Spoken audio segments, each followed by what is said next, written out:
रामदीन एक ग्वाला था। उसके पास बहुत सारी भैंसें थीं। उन भैंसों का दूध निकालकर वह शहर ले जाकर बेचता। रामदीन बाकी गांव वालों के साथ बस्ती में रहा करता था, लेकिन वह सभी ग्वालों से अलग अपनी भैंसों से बहुत प्यार किया करता था।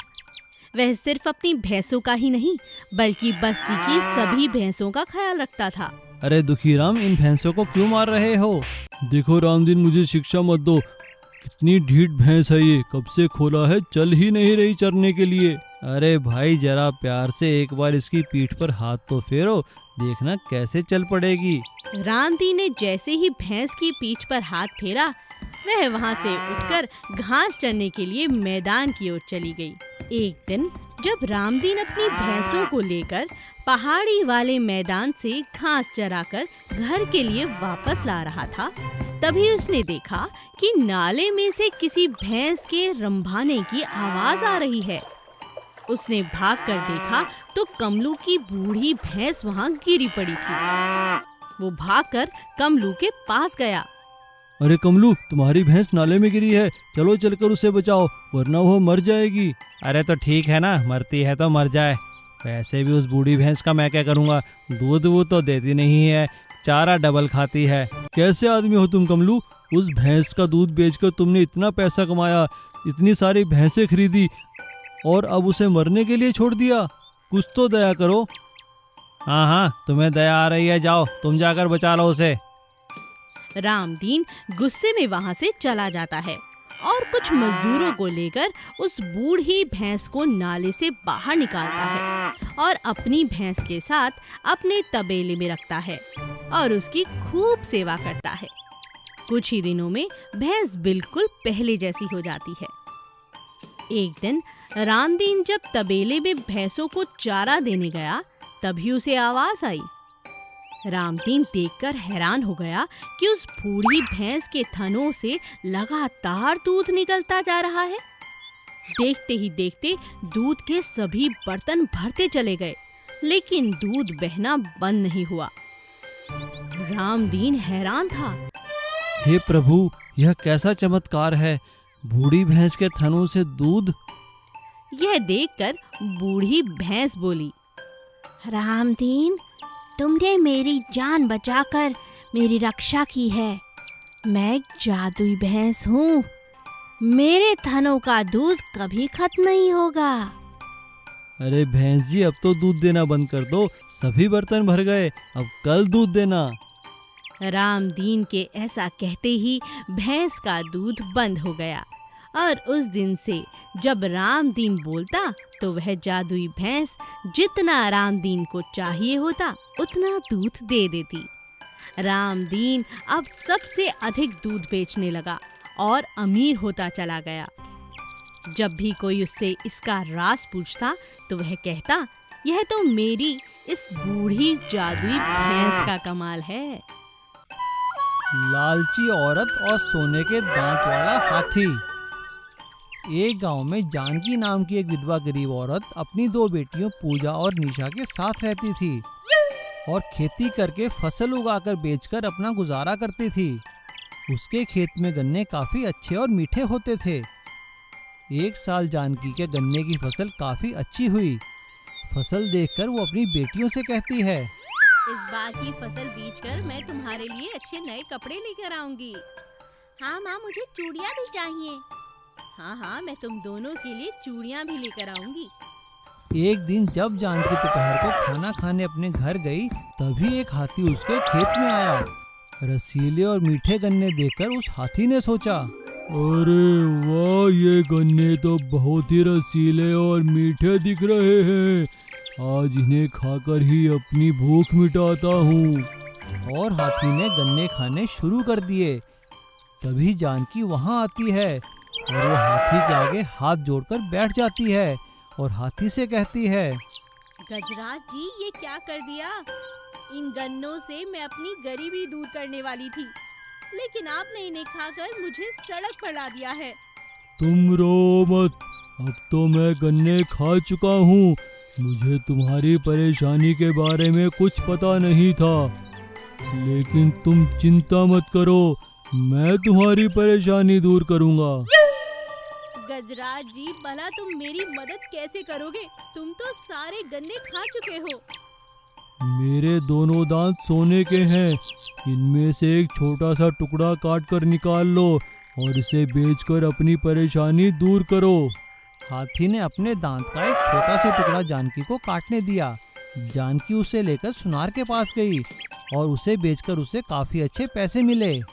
लेकिन जानकी ने जल्द ही सारे पैसे खरीदारी करने में खर्च कर दिए।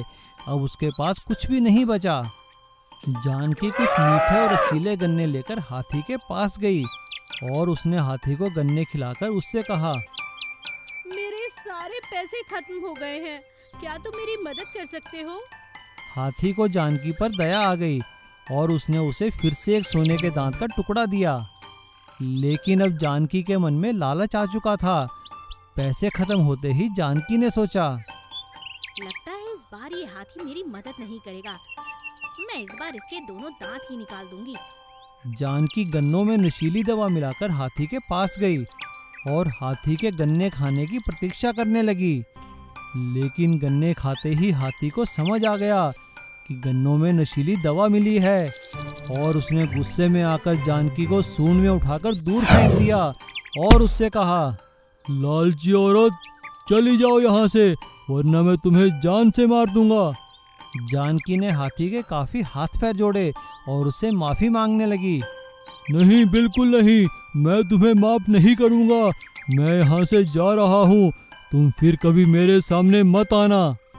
ऐसा कहकर सोने के दांत वाला हाथी जंगल की ओर चला गया और फिर कभी वापस नहीं आया। गर्भवती बंदरिया। श्यामपुर नाम के एक गांव में शंभू नाम का एक भिखारी रहता था। उसके पास एक पुरानी झोपड़ी के अलावा कुछ भी नहीं था। उसके परिवार के लोग भी कोई नहीं थे। वो अकेला उधर रहता था। एक दिन वो भीख मांगते मांगते एक बाजार में चल रहा था। उसको बहुत जोर सी भूख लगी थी, तो उसने एक होटल में जाकर कुछ खाने के लिए पूछा। तभी उस होटल के मालिक ऐसा बोला, दिखने के लिए तुम ठीक ठाक लग रहे हो, कुछ काम क्यों नहीं करते? हर रोज ऐसा भीख मांगते मांगते शर्म नहीं आती क्या? चलो चले जाओ यहाँ से। ऐसा बोलते ही शंभू उधर से निकल गया। थोड़े दूर चलते ही उसको एक बंदरिया दिखाई दी। बंदर एक पेड़ के नीचे बैठी थी और दिखने के लिए बहुत कमजोर थी। वो बंदरिया शंभू को देखकर कुछ खाने के लिए पूछा, मेरी नाम सीता है, मुझे कुछ खाने के लिए दे दो ना भैया। मेरे लिए नहीं मांग रहा हूँ, मैं अपनी पेट में छोटी बच्ची के लिए मांग रहा हूँ। मैं गर्भवती भी हूँ ना, मुझे बहुत भूख लग रहा है भैया, खाने के लिए कुछ भी नहीं मिल रहा है। अरे ओ बंदर, मैं एक भिखारी हूँ, मेरे पास भी खाने के लिए कुछ भी नहीं है। शंभू और बंदर को एक साथ बैठकर बातें करते हुए देखकर एक आदमी आकर कुछ पैसे उनके पास डालता है। तभी शंभू के मन में एक विचार आता है, सीता, देखा लोग हमें देखकर पैसा दे रहे हैं, क्यों ना हम दोनों मिलकर बंदर की नाच और नौटंकी करें। ऐसा सोचते ही दोनों मिलकर अगले ही दिन से गांव के चौरस्ते पर नाच और नौटंकी का प्रदर्शन शुरू किया। रोज ऐसा ही चलता रहा। बहुत सारे लोग आकर नाच देखते थे। वो दोनों ऐसा करके बहुत सारे पैसे कमाने लगे। तब से सीता और शंभू जो चाहे खाने लगे। सीता अच्छे अच्छे फल खाने लगा। वो बहुत खुश थी। ऐसा ही कुछ दिन गुजर गए। एक दिन जब नाच चल रहा था, सीता नाचते नाचते गलती से एक गड्ढे में गिर गई। गिरते ही उसके पेट पर बहुत बड़ी चोट लगी। सीता दर्द से तड़पने लगी।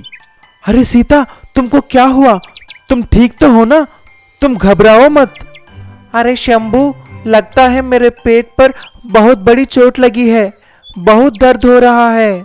ऐसा बोलकर सीता ने एक सुंदर सी छोटी सी बंदर को जन्म दी। सीता उसकी बेटे को देखकर बहुत खुशी हुई, लेकिन उसका दर्द सह नहीं पा रही थी। कुछ ही देर में बंदर के बच्चे को चूमकर आखिरी सांस भी छोड़ दी। तब से शंभू उस बंदर के बच्चे को देखभाल किया और बड़ा किया। उससे बहुत प्यार करने लगा। कभी कभी सीता याद आते ही उस बच्ची को गले लगाता था। एक गांव में किशोर और शारदा नाम के पति पत्नी रहते थे। किशोर उस गांव में शहद का व्यापार करता था। वो हर रोज पास में जंगल जाकर शहद निकालकर गांव में बेचता था। थोड़े दिन के बाद शारदा गर्भवती हो गई। अब वो दोनों खुशी खुशी रहने लगे। एक दिन जब किशोर शहद के लिए जंगल गया, तभी उसको एक हाथनी की चीखने की आवाज सुनाई दी। ये क्या है? ये हाथी की चीखने की आवाज कैसे? चलो चलकर देखता हूँ। तभी उसने थोड़े दूर जाकर देखा तो एक गर्भवती हाथनी नीचे गिरकर रो रही थी। उसके दोनों पैर पूरी तरह से घायल हो चुका था। वो हाथी किशोर को देखकर पूरी बात बताई। मुझ पर दया दिखाओ, मुझे बचाओ। मैं एक शिकारी की बिछाए हुए जाल में फंसकर एक गड्ढे में गिर गया। उसकी वजह से मेरे दोनों पैर घायल हो गए। मैं अभी गर्भवती भी हूँ और मैं ठीक से चल भी नहीं पा रहा हूँ। किशोर ने हाथनी के ऊपर तरस खाया और उसकी पूरी तरह इलाज की। उसके दोनों पैरों को दवा लगाकर बैंडेज भी लगाया। उसको खाने के लिए किशोर के लाया हुआ खाना भी उसे दे दिया। अगले दिन जब किशोर आकर देखा तो वो हाथी की तबीयत और बुरा हो गया। वो अभी भी उठ नहीं पा रही थी। तभी उस हाथनी ने बोला, उस शिकार की वजह से मैं और मेरे पेट में बच्ची बहुत तड़प रहे हैं, लेकिन आप मेरे लिए अभी तक बहुत कुछ किया है। मैं आपसे और मदद नहीं मांग सकता। मेरे बच्ची अभी भी मेरे पेट में ही है। मुझे मालूम नहीं कि वो सही सलामत रहेगी कि नहीं। मुझे आपसे विनती है कि अगर मुझे कुछ हो गया तो मेरे बच्ची का ख्याल रखना।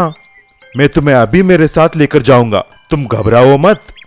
ऐसा बोलकर किशोर ने उस हाथी को एक बड़े से रिक्शा में डालकर घर ले आया। शारदा ने उसकी बहुत सेवा की, क्योंकि शारदा भी गर्भवती थी, इसीलिए उसका पूरा ध्यान रखा। अगले ही दिन देखते देखते उस हाथनी ने एक सुंदर बच्चे को जन्म दिया और रोते हुए आंखों से किशोर और शारदा को धन्यवाद बोला।